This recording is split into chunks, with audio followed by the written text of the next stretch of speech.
bon salaamaaleykum mbokki auditeurs priorité ñoo fi dellu si waat encore pour seen émission hebdomadaire pour aujourd'hui dañ leen di indil aujourd'hui un invité de taille pour essayer de parler un tout petit peu de la politique au niveau du Sénégal.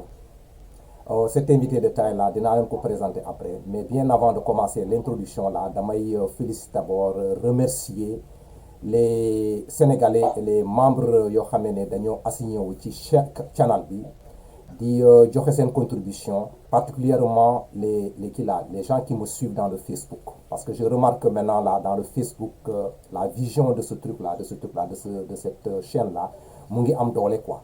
Et au niveau de YouTube je comprends la situation, je vais demander aux gens là boo leen déglu émission bi et puis ngeen xamee ne émission boo xam ne c'est intéressant pour vous na ngeen def un petit effort quand même ngeen jéem a partager, comment on l'appelle encore là, cette émission, après ngeen abonné wu quoi, comme ça moom mooy joxe le succès de la chaîne et le support aussi que vous montrez à mon égard.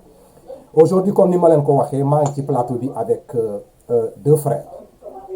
L'autre frère c'est le truc là, le frère Mamadou Konaté, que je ne vous présente pas, de la France. Et aujourd'hui on a un nouveau invité buy ñëw fii moom mooy Pape Sarr. Bon, je sais que su ma nee Pape Sarr, bon, beaucoup de gens là qui ont eu à partager les panels avec man, ou bien ceux qui m'écoutent là, dinañu xam de qui je parle. Bon, Pape Sarr, je vous dis que c'est un jeune que j'ai rencontré dans un panel, le Sénégal debout, foofu laa ko xamee. J'ai connu Pape Sarr dans le panel, je ne l'ai jamais vu, mais en l'écoutant parler, j'ai essayé de comprendre qui est cet homme-là. Ce que m'a remarqué chez lui, c'est que tout simplement, c'est sa droiture, sa franchise dans n'importe quelle situation qui se pose. C'est un. De deux, il m'a remarqué ci moom, dans la scène politique là, s'il y a un débat qui vient dans ce panel là, il viendra toujours donner sa contribution et que toute intervention bu mu def boo ko déglu attentivement tu apprends. Il n'est pas dans les histoires de petits détails là. Il te dit ce qu'il pense par rapport à lui, comment il a compris la situation. C'est-à-dire il est toujours dans l'analyse, il est toujours dans la réflexion par rapport à un débat. Contrairement à ce qu'on voit, les gens qui veulent débattre pour débattre, il n'est pas dans cette logique-là. Et loolu nag mën naa ko ci loolu. Pape Sarr encore, c'est le président de FSD, pour ñu bëgg a xam, la Fédération des Sénégalais de la diaspora. Donc déjà les Sénégalais l'ont connu, c'est une personne qui s'est engagée dans la scène pour l'action du Sénégal, pour une contribution, ne serait-ce que pour le développement du Sénégal. Et l'autre partie aussi, c'est un membre de l'APR. Donc aujourd'hui frère boobu nag moom laa am au plateau aujourd'hui pour essayer de parler un tout petit peu sur en général la politique du Sénégal ou bien les choses qui se passent au niveau du Sénégal, mu joxe son point de vue en tant que Sénégalais d'abord et en tant que membre d'un parti qui est l'APR. Donc Pape laa am aujourd'hui au plateau. Avant de commencer balaa ñoo dugg ci détail bi d'abord, je vais laisser, comment dirais-je là, le soin à Mamadou Konaté de recevoir Pape dans le panel. Après on va remettre le micro à Pape quoi. Mamadou, voilà un frère qui se trouve dans le panel là, Pape. Bon, il vient de rentrer, xam naa def ngeen benn communication tout de suite là, xamante ngeen, mais nag bon Mamadou moom la ñu am aujourd'hui sur le plateau quoi, pour parler, discuter avec lui quoi. Kon nag ma jox la quelques mots là par rapport à ça quoi. Waaw, bonsoir tout le monde, bonsoir la diaspora, maa ngi nuyu ñëpp ku ci nekk tout ce sant. Bonsoir Pape, soyez les bienvenus. En tant que Sénégalais, nous les Sénégalais, on a l'habitude de se tutoyer, donc je vais te tutoyer d'emblée, n'est-ce pas, pour permettre de détendre l'atmosphère, n'est-ce pas? parce que aborder une émission comme ça, en tant que le fait que tu sois responsable politique de la paix, c'est vrai c'est une responsabilité derrière, parce que on va discuter du parti, on va discuter des événements politiques en ce moment au Sénégal, et ce qui n'est pas très très évident. Voilà, en tout cas, soyez les bienvenus et j'espère qu'à travers cette émission-là, Pape de nous éclairer par rapport à certains questionnements que nous, on peut se poser sur le fonctionnement de l'APR, sur la façon dont les militants APR n'ont pas parti, n'est-ce pas? Et puis discuter d'autres choses, en des choix politiques du président de la République, de tout simplement militants avec d'accord au Sénégal sur les choix politiques. Parce que le militant aussi a son mot à dire, et j'espère que nous éclairer quoi, parce que un parti c'est une association, une association a un président et voilà, le parti doit vivre en fonction des choix non pas de celui qui est à la tête mais en fonction des choix des militants aussi. Parce que militants, ils n'ont pas parti du tout. Les militants, le parti ne fonctionne pas. Et il peut y avoir des fluctuations sur les choix. Mais bon, tout ça, je pense que même que vous le développez dans le quoi. En tout cas, sois le bienvenu. Franchement, moi, ça me fait plaisir de rencontrer effectivement un militant responsable politique de la paix. Voilà. On en a besoin, nous, Sénégalais, pour nous devenir éclairer ça. Nous qui sommes de la diaspora, n'a que la affaire du fonctionnaire réellement, n'a que les affaires du quoi. Voilà, une autre vision. En tout cas, merci beaucoup de participer à cette. Moi, ça me fait vraiment plaisir de rencontrer un frère aussi de la France, hein, parce que très souvent les frères sont soit des États-Unis, soit de l'Afrique du Sud, voilà quoi.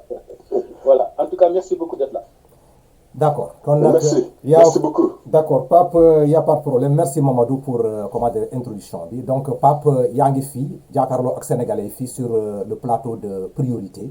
Donc, dama lay bàyyi quelques minutes là nga jéem a adressé wu à la population ou bien nga jéem a présenté wu quoi. Man j'ai fait une petite présentation sommaire là en fonction de li ma xam ci yow, mais je crois que yow tu es le mieux placé pour t'adresser au peuple quoi. Kon nañu jox la kàddu gi.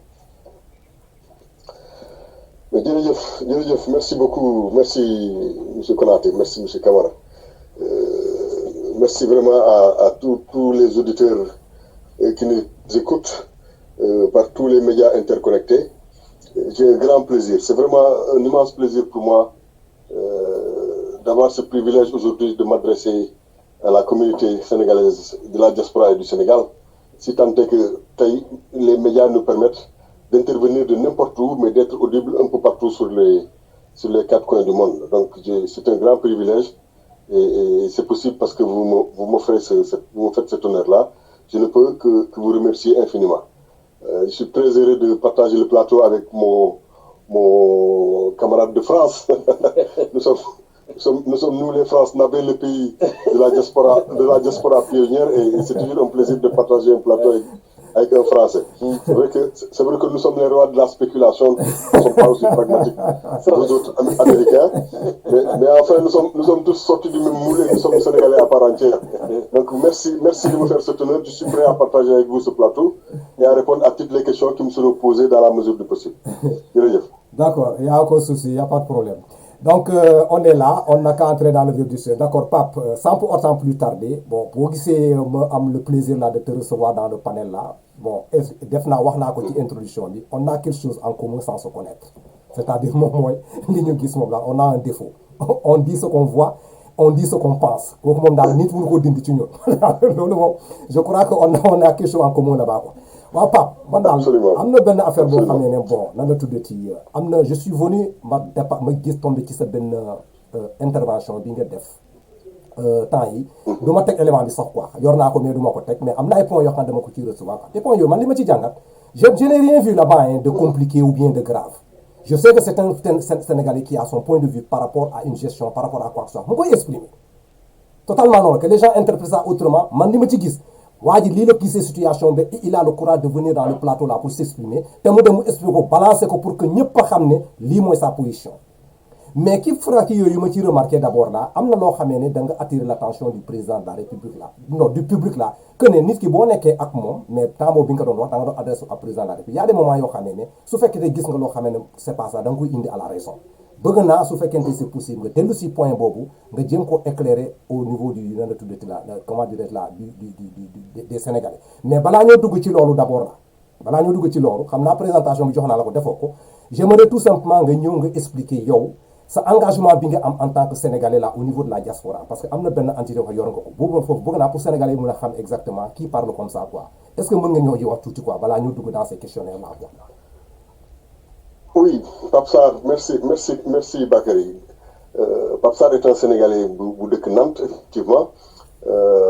Depuis 30 ans cette année, 32 ans bientôt en France. Mais vraiment, je suis plus nantais que Dakarois depuis plus de 30 ans. Parce que, wax dëgg yàlla maa ngi fi bëgg a yàgg. Fi laay liggéeyee sur le plan professionnel, je suis consultant formateur. Dans des choses variées quand même parce que je suis consultant en développement durable mais je suis formateur aussi en informatique et en management stratégique. Voilà, loolu mooy sama liggéey et depuis peu je navigue entre Dakar et Nantes où je suis chargé de cours sur les deux ports là. Donc damay jaabante Jusqu'au mois de mars dernier, j'étais au Sénégal. Donc, pour tout le premier semestre, j'ai officié là-bas dans une université qui s'appelle H School, qui est à Almadi, et où je suis prof d'analyse et traitement de données. Mais régulièrement, je reviens en Nantes quand même, parce qu'ici aussi, j'ai des obligations. Et là aussi, je donne des cours dans des organismes de formation, mais également au centre de formation continue de l'Université de Nantes. Voilà, ça c'est Pape Sarr. Maintenant, j'ai aussi des activités, un engagement civil dans le cadre des associatifs, parce que Bomodougé France, et même bien avant de venir en France, j'ai vite baigné dans le milieu associatif. D'abord au Sénégal, dans mon quartier à Anne, et puis ensuite, depuis que je suis en France, je suis toujours à lutter dans les engagements associatifs pour le compte des Sénégalais que nous sommes. Et de fil en aiguille, je me suis retrouvé dans une grosse association qui s'appelle Fédération internationale des Sénégalais de la diaspora, qui a tenu son premier congrès à Washington. Et depuis Bobolégui, Fédération des Sénégalais de la diaspora, et j'en suis toujours le secrétaire général, puisque après Washington en 2013, nous avons fait un deuxième congrès à Nantes en 2018. J'ai été réélu secrétaire général. Donc nous pensons que nous allons faire le prochain congrès à Dakar, ce sera en été 2021. Ben, j'espère pouvoir m'arrêter en 2021, laisser d'autres peut-être continuer. Mais voilà, c'est ça un peu le sens de mon engagement dans la diaspora, parce que Gumnani, pour que le Sénégal dox, il faut d'abord que les Sénégalais, ils ont la diaspora di dimbali Sénégal, nous avons 100 ans de donc le prix à payer, c'est dimbalante suñu biir, jàppalante suñu biir, comme ça qu'on arrivera à être plus fort et plus efficient dans nos efforts pour le Sénégal.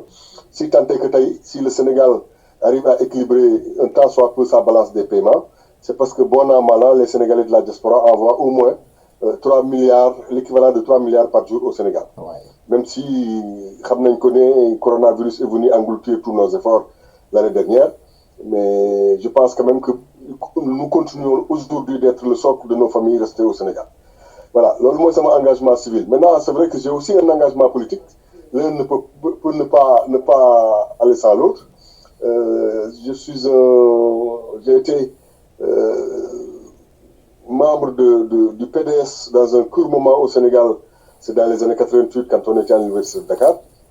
Et après, je suis revenu en France, je suis venu en France après coup, et je suis reparti au Sénégal pour un projet de la Banque mondiale parce que j'ai été consultant pour la Banque mondiale au Sénégal. C'est une chance de pouvoir effectuer des missions comme ça de nos bailleurs dans nos pays d'origine. Et là-bas, j'ai rencontré Teki, qui est un mouvement politique. On a tendance à dire mouvement Teki, mais ça s'appelle Parti de l'émergence citoyenne, dirigé par un certain Mamadou Lamine Diallo, qui m'a pris en main, qui m'a appris beaucoup de choses et avec qui j'ai beaucoup cheminé jusqu'à devenir le premier président des cadres du mouvement Teki. Voilà. Sauf que, arrivé vers 2012, j'ai eu des histoires avec Teki et j'ai dû partir et depuis lors, j'accompagne ce parti-là qui s'appelle Alliance pour la République, qui est dirigé par un certain président Macky Sall. Voilà un peu donc la présentation. Et vous avez suivi certainement que depuis quelques jours, le landerneau politique sénégalais est assez secoué. Nous avons de la peine à lire correctement ce qui est en train de s'y faire. Et à partir de l'instant où nous, militants, nous sommes engagés dans une voie que nous aimons pouvoir expliquer et que nous expliquons d'ailleurs allègrement. Vous l'avez dit tout à l'heure, je pense qu'on s'est rapprochés parce que nous avions tous les deux un tempérament à dire fort nos vérités et ça nous a plutôt rapprochés qu'autre chose. Mais ça, c'est notre défaut parce que nous disons ce que nous pensons. Or, aujourd'hui, j'ai l'impression que les gens veulent bannir du débat public ceux qui disent la vérité ou ceux qui disent très fort ce qu'ils pensent, c'est tout. Et donc, c'est ça qui m'est arrivé la semaine dernière autour de APR, où quand on n'a pas eu une lisibilité réelle sur ce que le président a eu comme action en mettant Idriss Seck et en virant tous ces gens qui l'ont aidé et qui ont fait la route et le chemin de victoire pour APR, mais j'ai dit, attends, il faut arrêter de nous dire que c'est du génie politique. Là, on ne comprend plus rien. Pour moi, le président est en train de faire fausse route. Il faut que quelqu'un le lui dise. Voilà, c'est un peu donc ça le sens de la vidéo que vous avez vue la semaine dernière. Et de cette vidéo-là, c'est vrai que j'ai eu beaucoup de retours, en mal comme en bien. Il y en a qui m'ont insulté, certains m'ont dit de démissionner. Je ne leur ferai pas ce plaisir-là. Et d'autres m'ont acclamé en me disant ce que tu dis est vrai, mais nous ne pouvons pas dire ça comme toi tu le dis. Tant pis, pour chaque chose, il faut qu'il y ait des gens qui se sacrifient. Moi, je suis prêt à être l'agneau de sacrifice si c'est le prix à payer pour que le président entende raison, parce que ce qui se passe de toute façon est non seulement illisible, mais ça ne répond à aucune logique politique. C'est-à-dire que vous n'avez pas besoin de faire Sciences Po, vous ne verrez ça dans aucun livre et dans aucun management politique, ce que le président vient de poser comme acte. Et si ce n'est que de la politique politicienne, c'est de la politique politicienne qui ne le sert que lui tout seul, parce que ça ne sert en aucun cas le parti. Voilà, j'ai voulu souligner ça. Je pense que aider le président, c'est lui dire quand ça ne va pas. Et moi, je pense qu'il a posé suffisamment d'actes positifs qui méritent qu'on continue sur cette trajectoire-là. Mais en faisant ce qu'il a fait et en nommant ces gens qu'il a nommés, il risque de freiner l'élan de développement qu'il est commencé à y avoir au Sénégal avec les PSE et tous ces programmes qui ont été mis en place. C'était un peu ça, donc, le sens de ma sortie de la semaine dernière. D'accord. Kon nag Mamadou ñoo ko déggandoor vraiment il est revenu encore comme je l'ai dit comme d'habitude il ne cache pas ses sentiments, il dit les choses comme ça se passe et il a vraiment admis que les gens comme nous là bon on peut pas faire long feu dans la scène politique parce que notre droiture là moo ñu lu nekk daal. Et encore ce qui est un peu dangereux encore par rapport à ce que tu viens de dire là, les commentaires yoo xam ne da nga koo am, les appréciations, il y a combien de voix qui sont en bas ñu ngi nopp, ils veulent dire ce que toi tu as eu le courage de dire haut. Et mënuñu ko man je dirais que dans ce domaine bien précis là bon su fekkente nem na ñëw na kii dans la gestion du pays là nous les membres de l'APR là on a été les responsables de ces situations. Si le président doit prendre des décisions là et qu'il ne tient pas compte de l'opinion des gens yoo xam ñoom la àndal muy def de façon unilatérale ko def ñun ñoo créé loolu su ma ne ñun ñoo ko créé au niveau de l'APR c'est parce que boo xoolee depuis le début pas c'est-à-dire tout départ faussé lii lay indi quand le président prenait des actions là au départ lépp li mu def ñun ñëpp dañoo taxaw dans l'unanimité di applaudir rek quoi di ko encourager dans ça même su fekkente on sent que ça ne va pas et que ci jamono boobu tous les gens qui se levaient pour essayer d'amener le contraire là di nga gis benn monde autour de toi là de défense là boo xam ne ils sont prêts même pour t'anéantir pour te briser. Cette situation-là, bu demee à un niveau, la personne qui nous dirige là, day yaakaar ne moom, il a le monopole de la vérité, il a tout en main, il peut faire ce que bon lui semble sans autant prendre l'opinion de tout ce qui s'ensuit. Aujourd'hui, moi, ça me surprend pas. Parce que ces gens-là, yoo xam ne daf leen génne dans le parti. Nga citer leen fii. Est-ce que réellement, ce sont des gens qui devraient sortir? Parce que pour dire les références avec l'autre là, comment dire, l'ex-président, paix à son âme là, Jerry Rawlings là, du Ghana. C'est ce qu'il a dit. Il dit que bu fekkente da nga bëgg gis la mort d'un parti là le leader là n'a commencé d'éliminer les gens qui l'ont supporté depuis le départ car rien n'était. C'est ce qu'il a dit en citation. Affaire boobu la wax te yow c'est ce que tu es en train de dire présentement dans la situation là. Mais pour ñu taxaw fi tout simplement Mamadou Konaté, bon tu as entendu le frère Pape parler, bon nan la tuddati, qu'est-ce que toi tu penses de cette situation là quoi? En attendant quoi? Ouais, mais de toute façon, ce que Papa dit, c'est tout à fait juste. Hein. Moi, très souvent, je vais dans ce sens-là. Mais bon, sauf que bon, moi, je suis un militant de gauche. Donc, ben voilà. Donc, pour moi, être encadré dans un parti, ça suppose effectivement avoir cette lucidité-là, de dire, je vais m'encadrer dans un parti, pourquoi et le comment. N'est-ce pas? Le parti, effectivement, mon parti, c'est une association de fait. N'est-ce pas? Et si dans un parti, le militant lui-même, ou effectivement celui qui vient adhérer lui-même, n'a pas ce mot à dire, ce n'est plus l'expression démocratique même est complètement tronquée.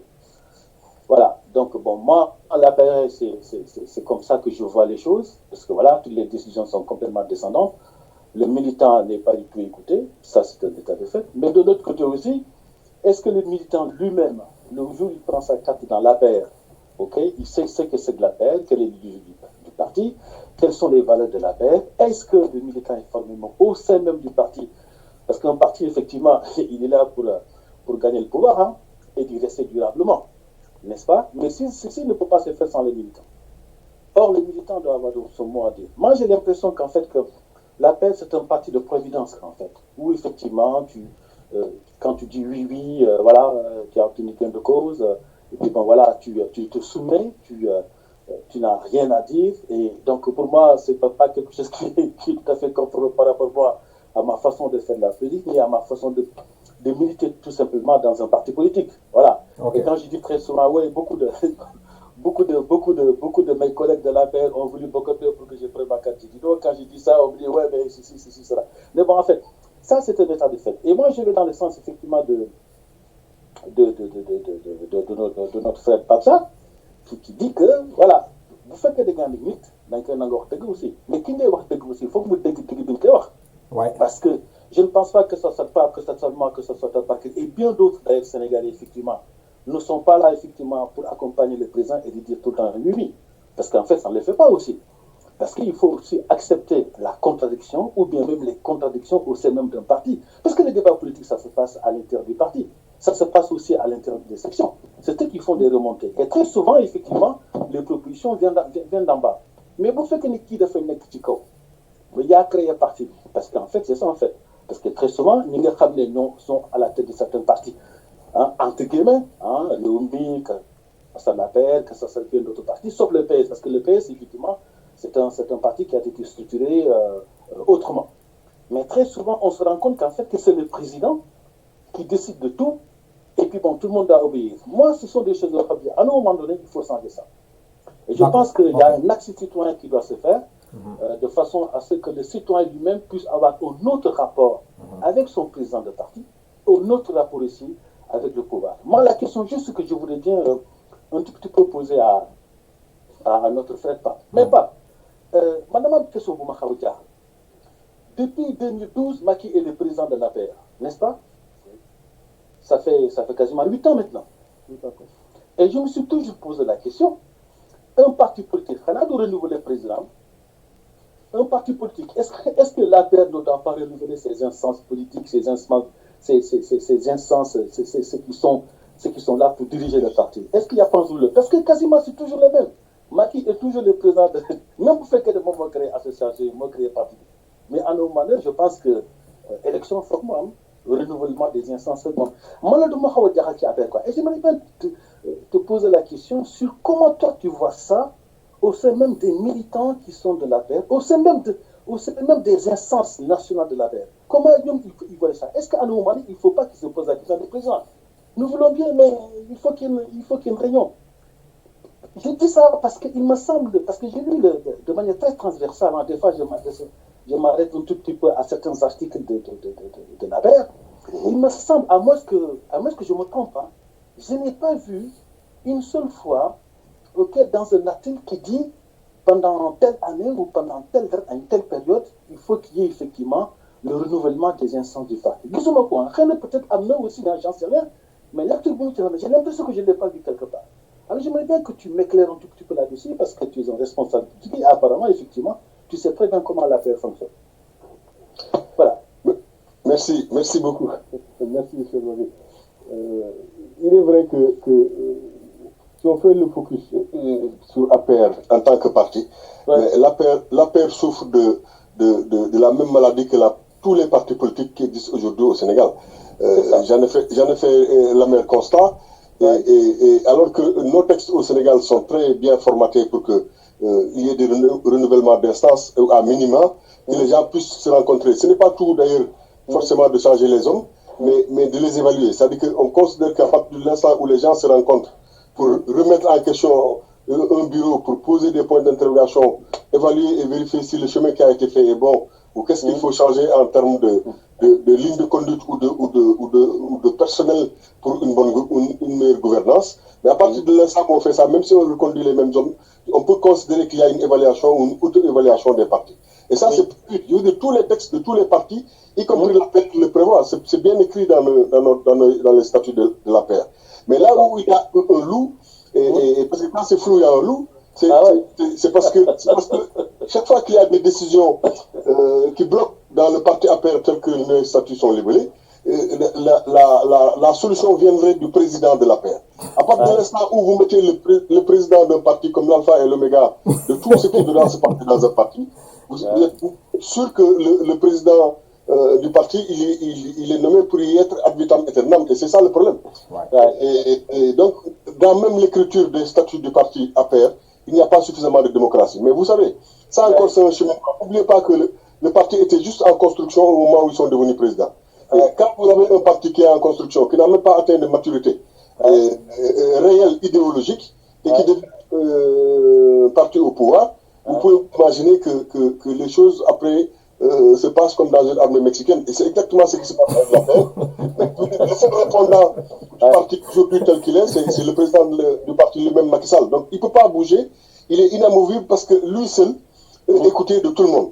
De la même façon que l'ensemble des Sénégalais, quand ils ont un problème, quelle que soit la localité où ils sont et quel que soit le niveau de problème, quand ils prennent les médias, parce qu'aujourd'hui tout le monde a la possibilité d'avoir un téléphone, un smartphone minimal qui peut vous filmer et qui vous permettre de faire un petit montage et de l'envoyer par voie de presse quelque part. Mais vous vous rendez compte que dans ce pays, tout le monde s'adresse à qu'une personne, c'est le président de la République. Mais cette éducation-là déjà est à refaire au niveau de notre citoyen, c'est parce qu'il n'y a pas encore suffisamment d'éducation à la citoyenneté et à la solidarité internationale au Sénégal. Et ces fondamentaux-là, tant qu'ils ne seront pas revenus, nous allons continuer à avoir des partis bancals. Mais ce n'est pas que dans les partis politiques. Vous savez, si vous allez voir des organisations dites de droits de l'homme, mais depuis quand vous voyez M. Gassama dans les rues, depuis quand vous voyez M. Tine dans les rues, c'est des chantres de la démocratie. Ils passent leur temps à crier et à indexer le manque de démocratie. Partout où ils sont, c'est eux les chefs. Je veux dire, jamais vous n'allez les voir faire réellement tourner leur boutique et faire en sorte qu'il y ait une démocratie pour que d'autres jeunes apprennent d'eux et puissent diriger les instances. Donc, c'est un mal profond qui mérite un neutre national. Mais dans les faits, les textes ont prévu ça, mais les gens ne font aucun effort parce qu'ils sont tous pouvoiristes, c'est tout.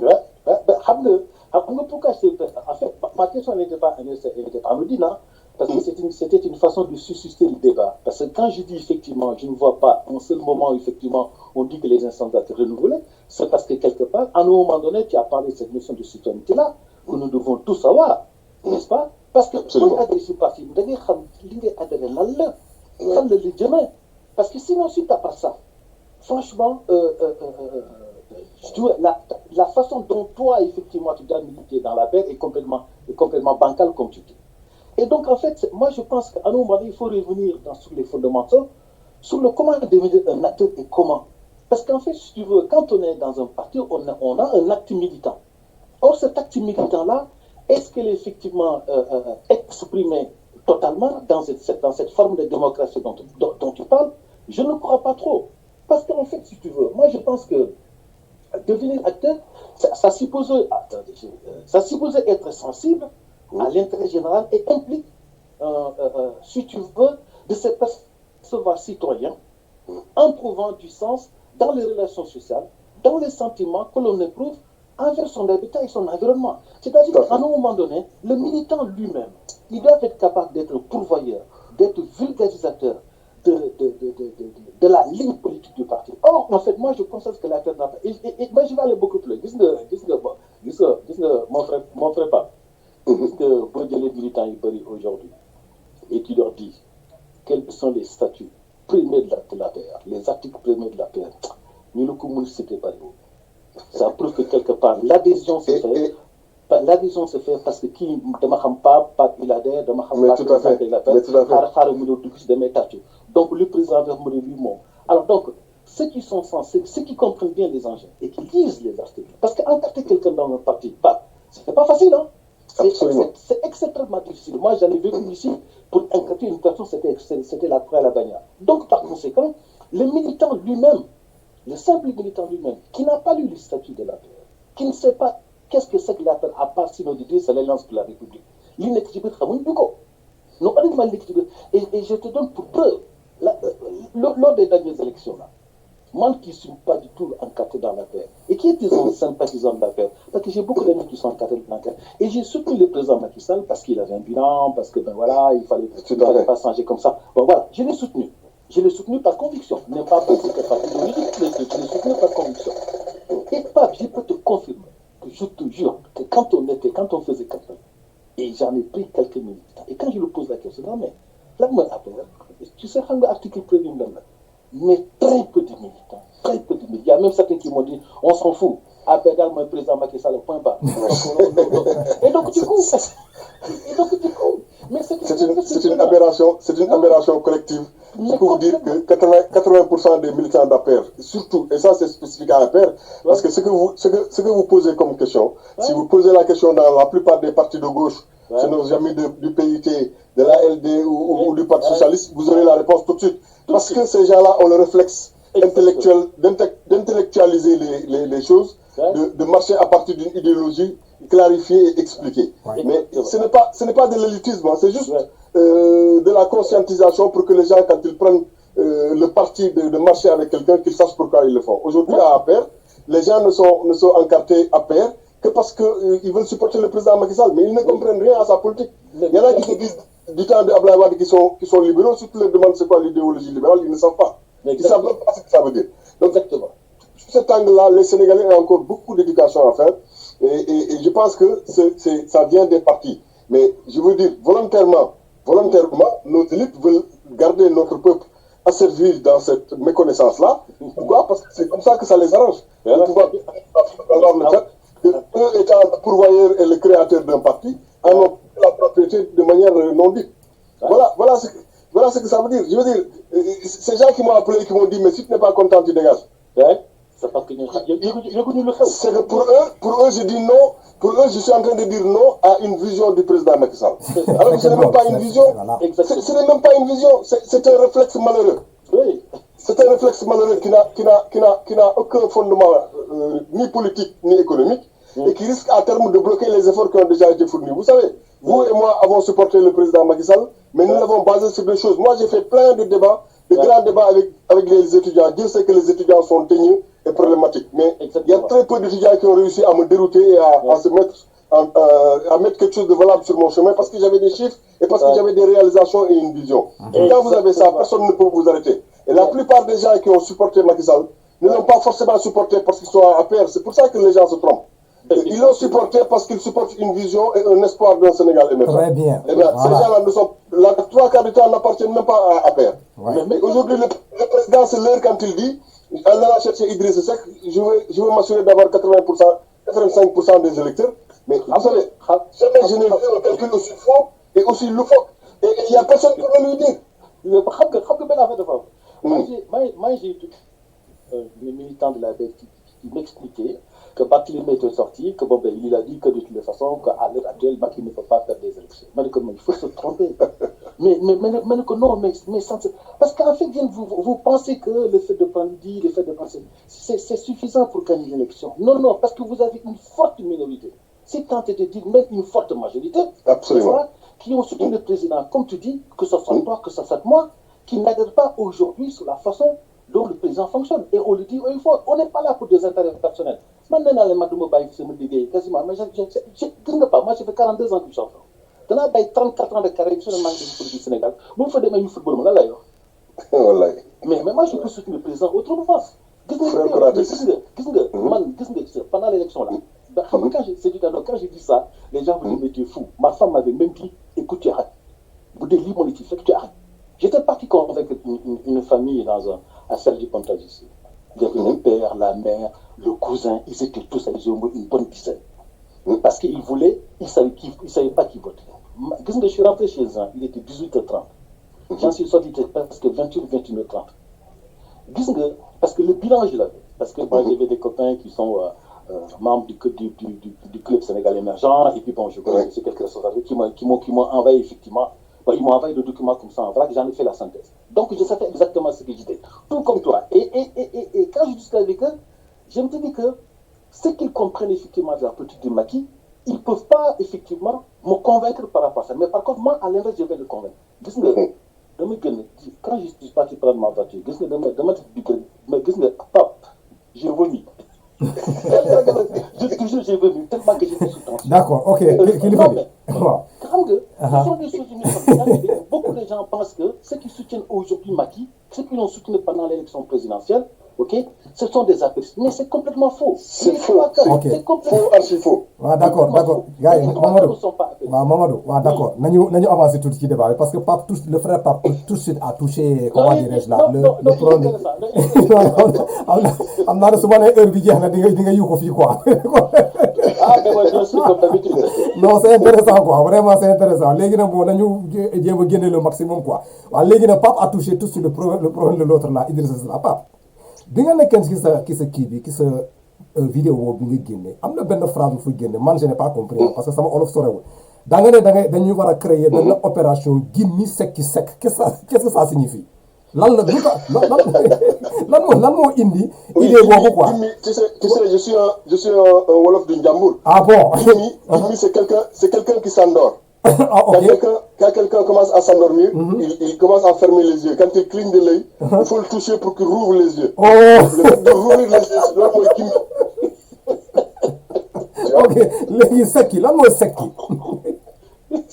Sekki, c'est quand tu marches et qu'il y a une épine qui te rentre dans le pied, il faut l'enlever. En Wolof, le fait d'enlever, l'opération qui consiste à enlever une épine du pied, s'appelle Sekki. Ah, ok. Sekki. Ok, Seck, c'est Donc je Idrissa dis, Seck. Gimmi, il faut ouvrir les yeux et enlever l'épine qui s'appelle Idrissa Seck. Il faut l'enlever de nos affaires. Voilà, d'accord. Donc Donc je léegi dis Gimmi Sekki Sekki. d'accord léegi nag yow yan raison nga mën a joxe fii pour opération bu mën a ñëw quoi, c'est-à-dire la nomination de Idrissa Seck là yow lan nga ci xalaat dans sa totalité là quoi, analyser ñu ko fii quoi, comme ça ñu jéem comprendre. Ouais. J'ai 50 000, j'ai plusieurs angles pour le dire, mais j'ai un angle préféré que vous allez comprendre tout de suite. Ouais. Vous savez, quand nous avons défendu Macky Sall et que nous l'avons accompagné, nous avions en bandoulière un programme qui s'appelle Programme Sénégal Émergent. Il a repris Yoonu Yokkute avec ses insuffisances et il nous a mis en place un programme ambitieux. C'est un plan Marshall à partir duquel, sur plusieurs générations, on pouvait continuer de marcher et de développer le Sénégal.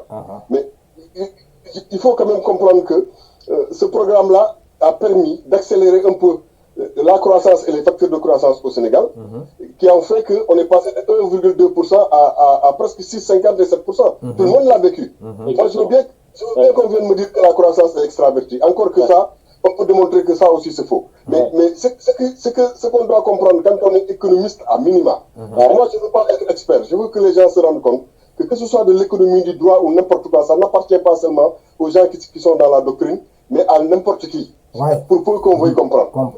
Une croissance, une création de richesse. Quand on fait une création de richesse, totalement, on a créé des emplois. Même s'il n'y en a pas beaucoup. Maintenant, nous avons des fondamentaux qui sont laissés en rade dans notre pays, qui font que quand on fait 7% de croissance, on ne génère pas le nombre d'emplois qu'on devrait avoir. Alors que, pourtant, on explose le nombre de foyers modérés puisque ça augmente à vitesse grand V. Mais on n'a pas suffisamment d'emplois à offrir à notre jeunesse qui est inemployable. Et ça, donc, il faut que le travail à continuer. Mais vous vous rendez compte que dans cette croissance-là, 58% sont portés par les services et surtout par les services du numérique. À la limite, dire que c'est extraverti, c'est dire que les vrais facteurs de croissance qu'on aimerait avoir dans nos pays, qui sont dans le secteur primaire autour de l'agriculture et peut-être dans le secteur secondaire autour de la transformation, ces leviers-là ne sont pas suffisamment utilisés et qu'il faut quand même, il y a du travail à faire pour que ces deux leviers-là marchent très bien. Parce que s'ils marchent bien, on va vite aller vers une croissance à 2 chiffres au lieu d'avoir une croissance qui ne portait que par des services. Mais ce qui est important pour moi, c'est que les services, c'est surtout du service numérique. Donc, vous vous dites, c'est bien. Nous avons au moins ces services numériques et nos jeunes, apparemment, sont très bien outillés pour travailler dans ces environnements-là. Et aujourd'hui, les petites incubations qu'il y a eu au Sénégal ont permis à nos jeunes dans Miage et dans beaucoup de cursus d'exceller dans les services informatiques. Et c'est très bien. Mais vous dressez, dans cette foulée-là, vous dressez un programme que vous appelez SN 2025. C'est la stratégie du numérique pour 2025. Vous mettez des gens à travailler sur ce truc-là pour résorber tous ces gaps qu'il y a autour de la téléphonie, autour des applications, autour de open data et du big data, parce que nous devons apprendre à mutualiser et à faire en sorte que le Sénégal ne se développe pas que sous des petits points à la marche, mais que tout le Sénégal, dans sa globalité, puisse converger vers une production sénégalaise. Et ça, les services informatiques et le numérique peuvent le permettre. Mais vous commencez ça jusqu'en 2022-2021. Vous êtes presque au bout avec une équipe qui a travaillé d'arrache-pied. Un matin, vous vous réveillez, vous voyez tous ces gens-là vous donner le poste à Diatara qui n'a jamais travaillé. Et vous dites que vous faites... Non, c'est n'importe quoi. Voilà, je peux vous donner des exemples comme ça. Ça veut dire qu'arriver, quand quelqu'un fait ça, il met de côté la stratégie numérique qui doit apporter notre croissance pour satisfaire une combine politique. Ah ouais. On y met quelqu'un qui comprend les enjeux et qui en soit un expert à la matière, il n'y a pas de problème. Mais vous prenez quelqu'un qui n'a jamais travaillé. Diattara n'a jamais travaillé. Son seul travail, c'est traîner à Thiès pour s'occuper du foncier de Idrissa Seck et faire des micmacs. Mais pour satisfaire Idrissa Seck, vous mettez Diattara là-bas. Je n'ai rien contre Diattara, je ne le connais pas. Je veux juste vous dire, c'est un exemple, je ne vais pas en donner 10 comme ça. Vous ne pouvez pas réussir les enjeux de demain si vous ne vous occupez pas de votre jeunesse. Quand votre jeunesse est en train de prendre la mer et de mourir, ça ne vient pas de Macky Sall, c'est quelque chose qui a commencé depuis longtemps. La vérité, c'est que nous n'avons pas trouvé les moyens de résorber ça. La moindre des choses, c'est que vous mettiez en place un geste fort, un ministère fort de la jeunesse, avec des choses qui sont intégrées, compréhensibles, lisibles, et vous mettez surtout quelqu'un qui est capable de faire de l'utopie, de la projection ou de la prospective sur notre jeunesse. Vous n'allez pas chercher une militante qui n'a jamais travaillé. Qu'est-ce qu'elle a fait? On va chercher une fille qui ne comprend rien, on lui dit c'est toi la ministre de la jeunesse. Mais qu'est-ce que c'est d'autant programme, quand je l'ai écouté, moi, là, je me suis rendu compte qu'en fait, que depuis Wad, il n'y a pas de politique jeunesse au Sénégal. Peut-être même mais non, il n'y a rien du tout. Il n'y a jamais de politique jeunesse. Alors donc, en fait, si tu veux, moi, je pense qu'on n'a jamais parlé à la jeunesse. On n'a jamais parlé. Parler à la jeunesse, ça suppose mettre les jeunes là dans tous les dispositifs que vous mettez en place. Je te donne un exemple simple. Le dialogue national. Moins de 60 ans. Est-ce que yow dégg nga benn jeune boo xam ne yaa ngi dëkk bokk na ci dialogue national? Il n'y en a pas. Rien du tout. Moi, j'ai appelé un responsable politique qui est très proche et je lui ai posé la question. Moudouma Konaté, tu as raison. Je me dis, mais Konaté, tu as raison. Mais on va essayer de voir comment, effectivement, on peut avoir des jeunes pour les mettre dans des commissions. Moi, mais ce ne sont pas des commissions qui intéressent les jeunes. Mettez-les dans les cœurs du dialogue national. Comment vous pouvez effectivement mettre en place une politique jeunesse alors que les jeunes, vous ne les intégrez pas? Ok? Vous ne les intégrez pas. Vous ne les intégrez pas dans aucune... Vous ne les impliquez même pas. À force de les intégrer. Parce que quand vous les intégrez, tu as concocté des grands dossiers pour la jeunesse dans les grands ministères et tu viens lui dire, ben voilà, nous avons travaillé sur ça, et puis bon, ben prends, et puis bon voilà. Là, tu l'as... En plus de ça, là, tu ne fais que donner une information. Oui. Mais impliquer les jeunes, ça suppose que tu les appelles, tu dis, attendez, mettez-nous en place des cercles de réflexion. Maintenant, on va dire, le problème c'est quoi? Qu'est-ce que vous voulez aujourd'hui? Qu'est-ce que vous pensez aujourd'hui qu'on peut faire pour vous? Là, vous les impliquez dans les dispositifs. Et ça n'a jamais existé. Alors moi, cette dame-là, je l'ai écoutée dans une intervention. Elle parle de pandémie, elle parle de ci, elle parle de ça. Je me suis dit, mais attends, on marche sur la tête du pays. On marche sur la tête du pays. Ces jeunes-là n'ont jamais été impliqués en quoi que ce soit.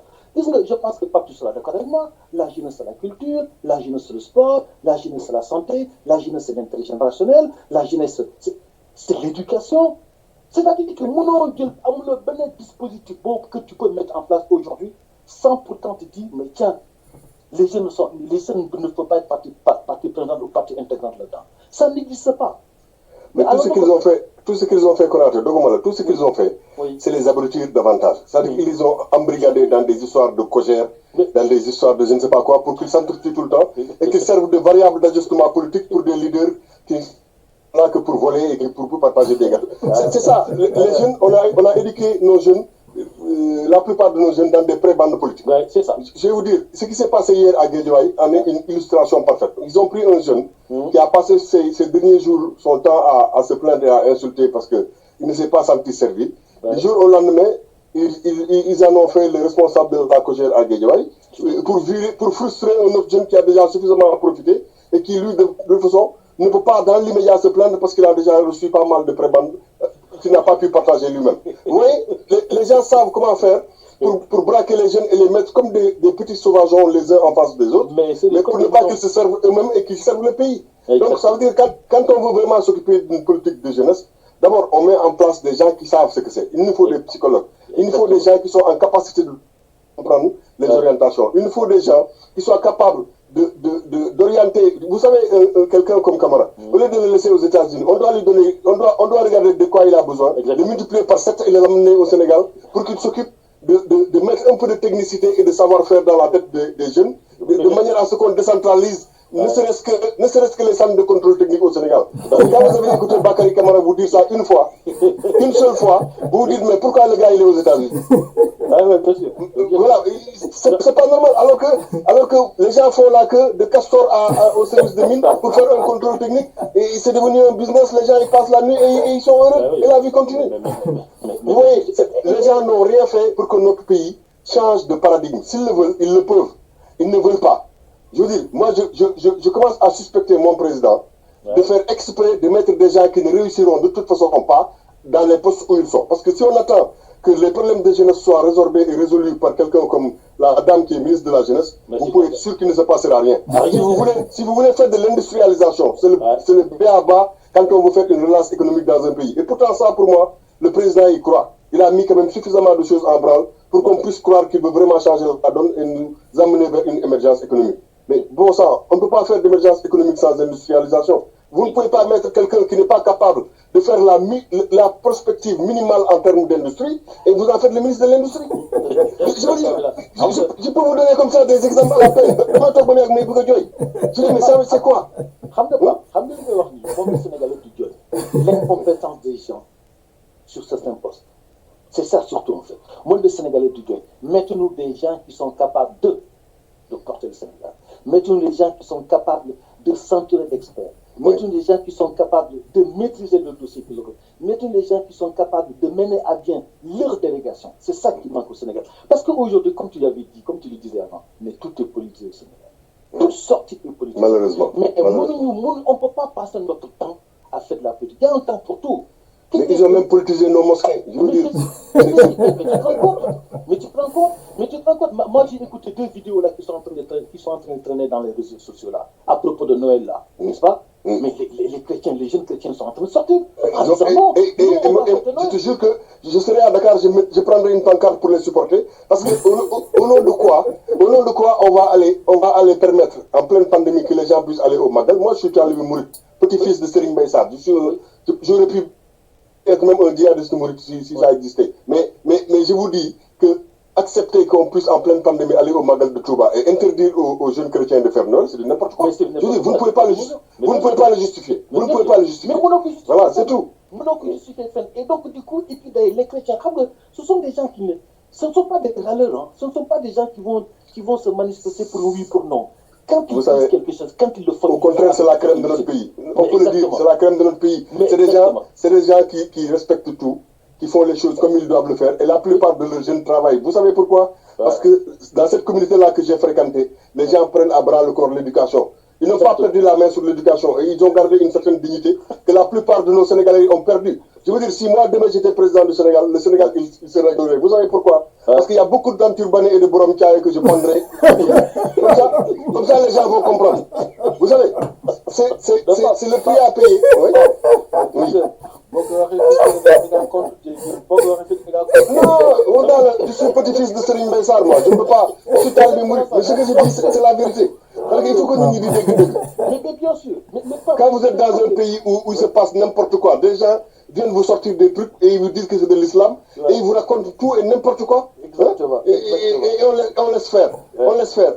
Aujourd'hui, on a un dossier pendant dans nos tribunaux au Sénégal de quelqu'un qui s'est autoproclamé, je ne sais pas moi, république de je ne sais pas quoi, en tout cas, en capacité de faire des pénitenciers et d'enfermer qui il veut, de tuer des gens. Et il est encore en liberté. Je veux dire, tant que ces injustices-là continuent au Sénégal, on continuera d'entendre tout et n'importe quoi. J'espère que l'État ne sera pas fébrile et que cette chose-là, au moins, Macky Sall le prendra à bras le corps. Ok, d'accord. Moi, je n'en veux pas à Macky Sall, parce que c'est quelqu'un qui très tôt a compris que ce pays-là est un pays où il n'y a que des citoyens à égale dignité et qu'il faut que tout le monde respecte les principes qui nous fondent, qui fondent la République du Sénégal et qui sont contenus dans une charte de gouvernance forte qui s'appelle la Constitution sénégalaise. Il n'y a que celle-là qui nous permet de dire aujourd'hui, nous sommes Sénégalais à égale dignité, que ce pays-là est le nôtre et que nous lui devons tout à ce drapeau. Mais je veux dire, ça au moins Macky Sall l'a proclamé très fort. Moi, ça fait partie des engagements forts pour lesquels j'ai suivi mon président de la République. Je pense que il le veut. Mais aujourd'hui, il est en train l'usure du pouvoir et l'esseulement de ces flagorneurs qui viennent vous dire président yaa yow la ñuy déglu loo wax noonu la yàlla na fi yàgg loo xalaat sax mooy dëgg. Ce sont ces gens-là qui sont en train de le tuer et qui sont en train de conduire dans ces dérapages-là. Parce que ce qui se passe actuellement n'a aucun sens. C'est le oui, ok c'est le d'accord oui, waaw d'accord gars yi ok d'accord léegi xam nga ne depuis que le Sénégal est une république, ce que Macky Sall a fait en si peu de temps, personne ne l'a fait. Il a ouvert une perspective louable. Il faut l'accepter. Moi, j'ai adopté mon maillot de Macky Sall. Je peux vous envoyer des photos. Les gens dans les de Nam se foutaient de ma gueule parce que je le faisais en plein jour. J'embarquais dans les bus avec mes t-shirts de Macky Sall et mes casquettes. Et j'allais comme ça, aller voir les moudou partout où ils sont pour leur parler, pour dire la bonne parole. Mais je le faisais au grand pour dire aux gens, n'ayez pas honte. Ce pays-là doit continuer parce que nous avons commencé un travail qui est louable. Et si on continue, si on pousse le président à aller jusqu'au bout, peut-être qu'on aura des avantages dans les années à venir. Et que nos enfants ne vivront pas ce que nous avons vécu comme dureté de la vie. Mais donc en fait, d'accord, waaw kilifa bi waaw kilifa bi. Juste une minute, juste 30 secondes. Rapidement, s'il te plaît. Ce que tu dis là, c'est quand même essentiel. Le problème, finalement, comme on l'a toujours dit, le problème, ce n'est pas Macky. C'est l'entourage de Macky qui pose problème. J'ai toujours dit ça. Maintenant, je ne dis plus ça. Maintenant, il n'y a plus d'histoire d'entourage, c'est Macky le responsable. Moi, je n'ai pas eu d'entourage.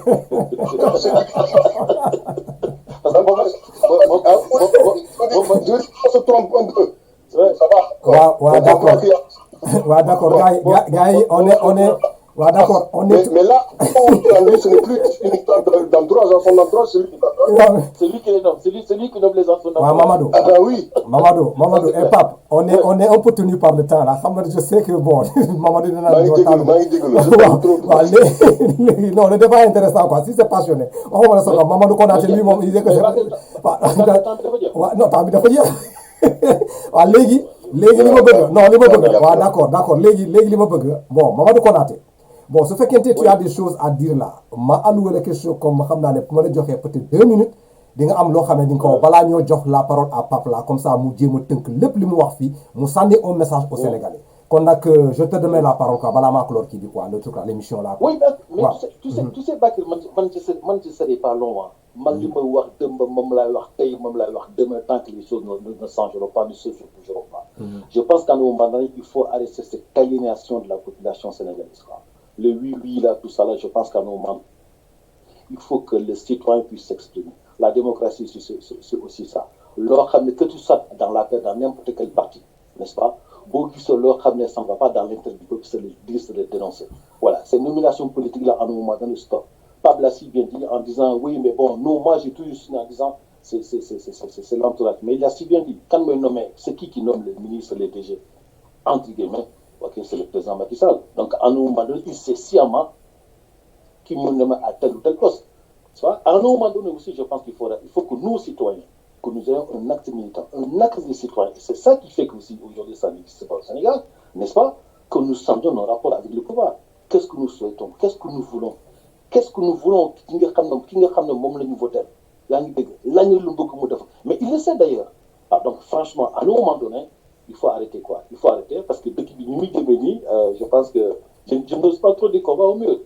Okay. D'ici là, je pense qu'il y aura de bonnes volontés, des gens qui seront là, qui pourront tirer effectivement une autre orientation et qui vont amener aussi le président à la raison en disant président, oui, il est hyper sympa, oui, on sait qu'il mais à un moment donné, dès que son ligue de norme, il faut aussi que le président l'entende. D'accord. Il faut monter le coup. Voilà. Okay. Voilà, merci Mamadou. Donc, je remets la parole à Pape Légui. Bon, on a tout de suite. Si tu as un message fort à lancer aux Sénégalais, c'est le moment. On va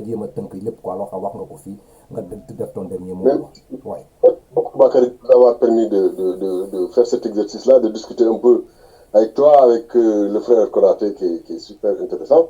Mais juste donc dire aux Sénégalais, ni gëm Sénégal, nañ continuer taxaw te xam ne le président Macky Sall est encore un président qui peut servir le Sénégal et qui peut continuer de nous amener sur ce rêve d'émergence pour lequel nous avons suivi jusqu'ici. Aujourd'hui, il vient de poser des actes et de faire des choses que nous ne savons pas lire et qui pour nous ne participent pas de l'intérêt pour lequel nous le suivons. Et je pense que ça, nous devons lutter pour que l'on le taxaw.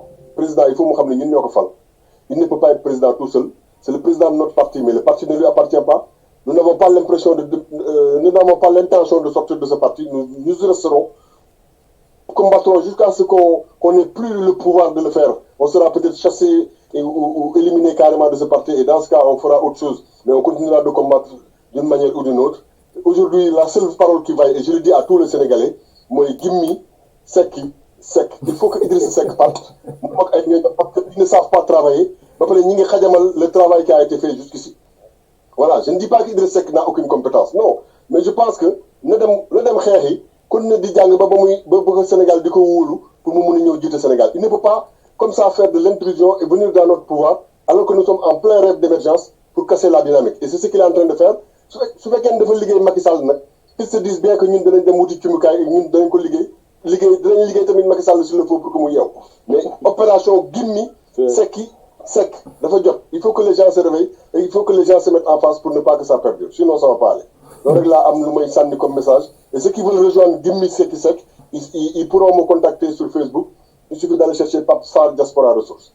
Je vous remercie. Ok, merci beaucoup. Donc Mamadou ñoo ko déggandoor comme ni ma la ko waxee, voilà un monsieur qui dit ce qu'il pense sans arrière-pensée, tout en admettant que le monsieur au pouvoir ici, il n'a rien contre ce monsieur, il connaît sa vision, il fait confiance à ce monsieur, mais il y a des choses dans sa pratique qui ne collent pas avec lui, son entendement, donc il prend le soin de le dire en tant que Sénégalais. Donc je crois qu'on ne peut pas dire mieux que ça. Donc FAP, il a toujours été un parti, il a toujours été comme ça, parce qu'à un moment, je ne sais pas, peut-être un témoignage que ça, au niveau de Sénégal debout, c'est sa femme qui avait donné ce témoignage, quelqu'un d'autre que le plus dans la scène politique là, c'est ce tempérament-là et sa droiture, quoi.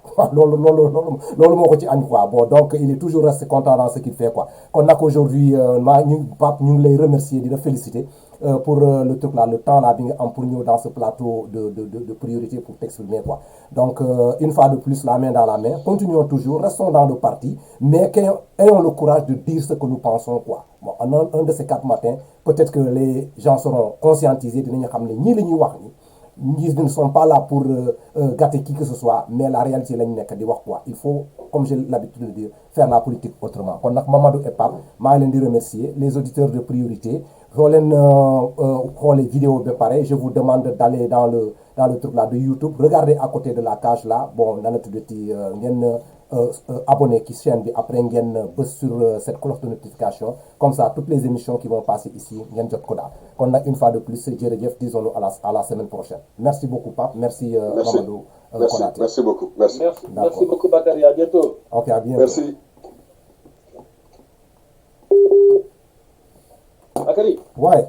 Attends, xaaral ma coupé kii.